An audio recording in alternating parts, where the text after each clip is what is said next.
Roast breadfruit is a simple, delicious staple that I grew up on. I remember picking breadfruit with my brothers and cousins during the summertime and running a boat with either brown stew or curry chicken. Those are some great memories. Hey, I'm Nick and today I'm going to show you how to roast breadfruit. It sounds simple, but I learned a few new things making this video about roasting breadfruit, and I have been doing this all of my life. This one is filled with everything you need to know plus more to get the perfect roast breadfruit. So even if you have been doing this forever, you still might learn something. Let's get right into it. Breadfruit is a tropical fruit that has a starchy, potato-like texture. It's closely related to jackfruit. Breadfruit was brought to Jamaica in the late 18th century as a cheap, nutritious food source for enslaved Africans working on British plantations. It can now be found around the entire island and is now a staple for a good many reasons. It's versatile, nutritious, delicious, and it grows well in tropical environments and produces large amounts of fruit each year with little to no care. Breadfruit is used at different stages of maturity for different reasons, but for the purposes of roasting, you want the most mature breadfruit. More mature breadfruit usually have darker, more rustic skin. Once breadfruit is picked, it ripens rapidly, especially if it's at peak maturity. This one was picked only one day ago and it's almost too soft to roast.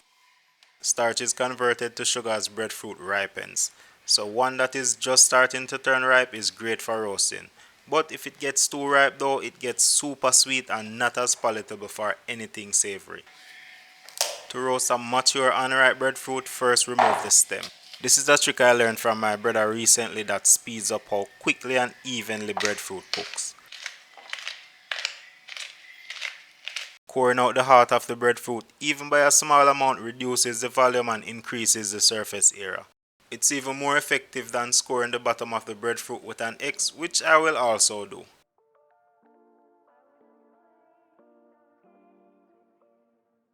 I'm going to roast 2 mature unripe breadfruit. For the second one, I'm still going to core out the heart. But for this one, I'm going to score it a little deeper around the longer side. My brother also recently taught me this trick, and it's much better at increasing the speed and efficiency of roasting than simply scoring the bottom with an X. You can roast a breadfruit without doing any of this, but it saves much more time than it takes to do, so it works. For the ripe breadfruit, scoring out the heart won't work because it's soft on the inside, so I'm simply removing the stem and leaving them just like that.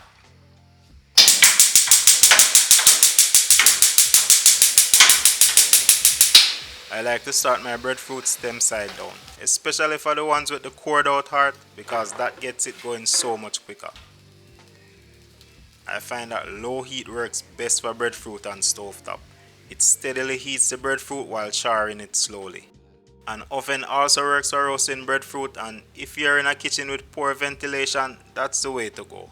The drawback of an oven is that it's slower and won't char the breadfruit. Charring is annoying to deal with, but it provides superior flavor and texture to a roast breadfruit. As soon as you see a moderate amount of charring, you can flip the breadfruit to the opposite side so it can heat from the other direction. That's getting stuck to the burner grease because it's a bit too soft, but let's still run with it. Turn and flip frequently for faster, more even roasting. Breadfruit is a high yield crop that usually fruits 1 to 3 times per year, but under ideal conditions, some tree will produce fruit continually year round.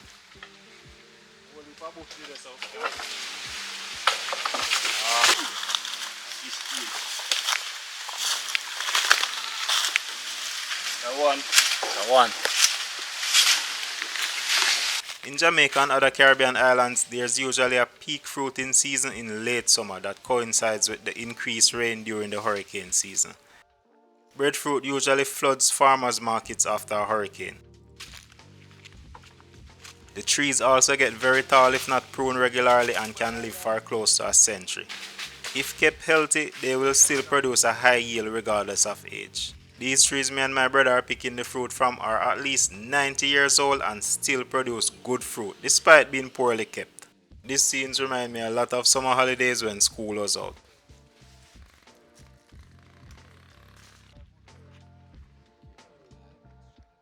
A big wood fire was how we roast breadfruit and is by far the best thing for the job. It's way less necessary with a big outdoor wood fire, but I still do a bit of scoring and coring. Wood fire produces more radiant heat than stovetop and cooks more of the breadfruit at a time. I remember roasting a ton of breadfruit on large open wood fires for lunch after bird hunting all morning with my brothers and cousins. We used to have it with curry chicken. The curry gravy did half enough. Those are some of the most delicious food I've ever had.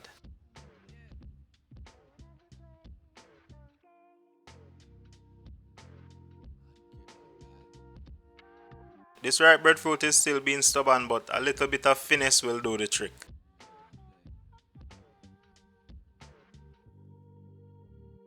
I usually turn the breadfruit to char it evenly right around, making sure to not burn it too deeply, as that will give the breadfruit off flavors. Even though a breadfruit can be fully roasted before it is completely charred, using charring as an indicator for doneness has never failed me yet. Another good indicator for doneness is when the breadfruit is aggressively pushing out steam from the stem. These smaller riper ones are done, so I can remove them. The ripe ones usually roast quicker regardless of size, but the bigger ones need a bit more time.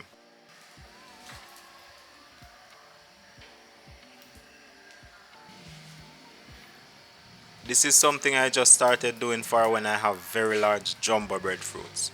Running a skewer through the breadfruit helps you get a feel for the texture. It should go through smoothly at the thickest areas. If it's not smooth, it simply means it's not done. And unlike testing a cake, if the skewer comes out messy, it's definitely done. You might never have to do this in your life, but it's a good trick to know just in case. Another reason we like outdoor wood fire is because roasting breadfruit properly is a messy affair and you will have a bit of cleanup. Yeah, and you still won't catch me using an oven for breadfruit though. And those are done. Perfectly roasted, perfectly flavorful breadfruit. It's now time to peel them, and you might want to get a kitchen towel for this. You also want something to contain all that charred skin. Everyone has a different technique for this. Mine is to peel from the bottom to the top right around until it's done. To prevent the breadfruit from ending up a mess, I like to place a few of the peels back onto the peeled side to protect it from the now charred stained kitchen towel. Then flip it over to peel the rest of it. You won't have this problem if you use an oven because there's zero charring, but you will still never catch me using an oven for breadfruit. And that's it. It's mostly clean, but those little charred bits add character. My brother on the other hand has a very different technique. He peels it in a circular motion from the bottom to the stem end and then flips it over to clean up the stem. You can definitely tell who has been roasting breadfruit for a lot longer.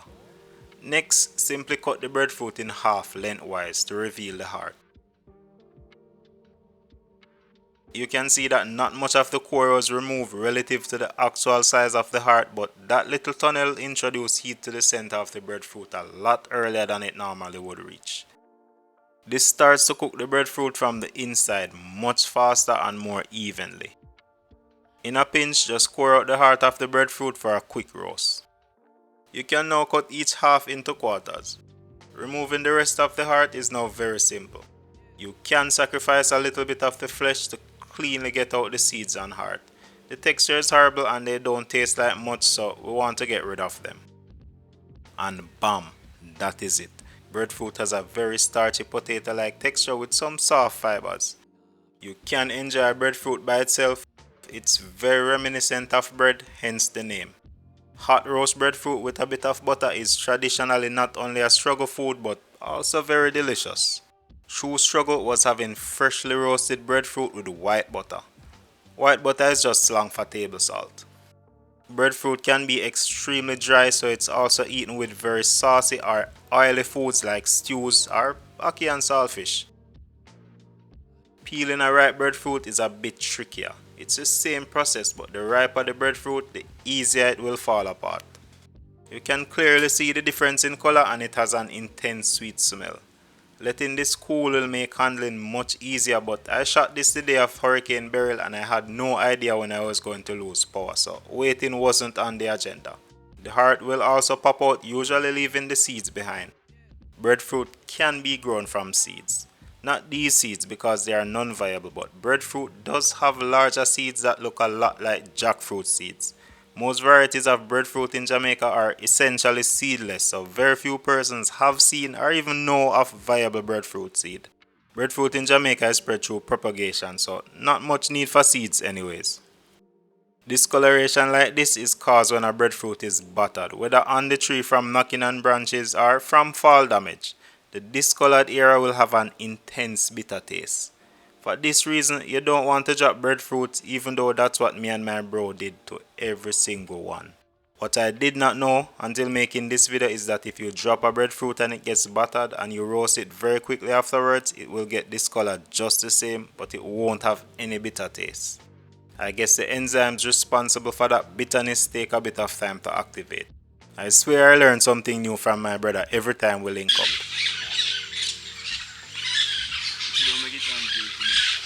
Alright, so that's our roast breadfruit, but what else can we do with it? As I mentioned earlier, cooking up something saucy works really well.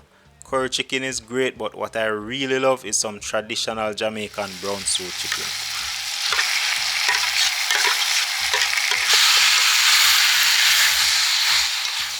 Cooking anything outdoors on wood fire makes it so much more delicious. I also love breadfruit with some cook up tin mackerel. Check out my last video for that delicious recipe. That was so good. Frying the breadfruit after roasting is the only way a lot of people will have it. You don't have to roast it before frying either. Fresh salted breadfruit chips are extremely satisfying. A lot of people intentionally let the breadfruit start to ripen, roast it and then fry it. Here I am frying up some of the unripe roast breadfruit. It's nice and crispy on the outside and the inside is silky smooth and creamy.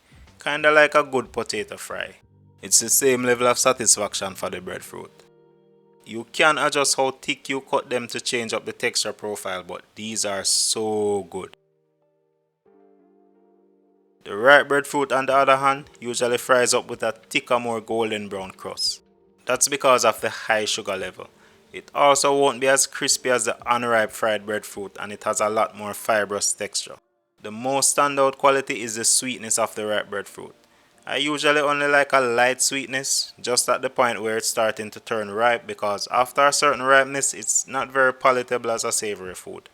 I don't really have a favorite, just different strokes for different days. This was great. I had a lot of fun making this video, but that's all I have for you today.